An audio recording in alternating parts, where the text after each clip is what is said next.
రంగారెడ్డి జిల్లా షాద్నగర్ నియోజకవర్గం కొత్తూరు మండలంలోని చాకలిదాని గుట్ట తండాలో పంజాబ్ రాష్ట్ర మాజీ ఉప ముఖ్యమంత్రి సుఖీందర్ సింగ్ రాధావా పర్యటించారు. మండల కేంద్రంలోని ప్రాపిరస్ పోర్టు దగ్గర షాద్నగర్ ఎమ్మెల్యే ప్రభుత్వ రంగ సంస్థల చైర్మన్ వీరపల్లి శంకర్ ఆహ్వానించి శాల్వతో సన్మానం చేశారు.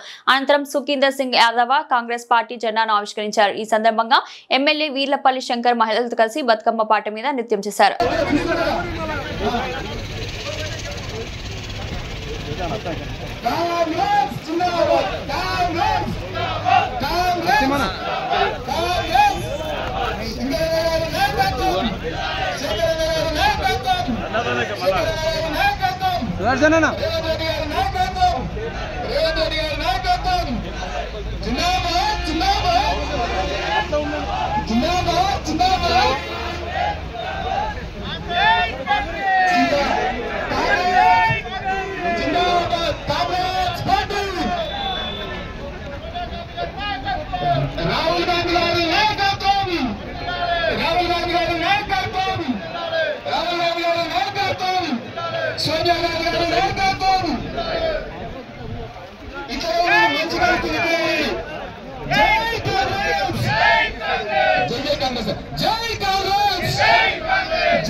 ఇప్పుడు మన పంజాబ్ మాజీ ఉప ముఖ్యమంత్రి గారు జెండా ఆవిష్కరణ చేయవలసిందిగా మనం చేస్తున్నాడు.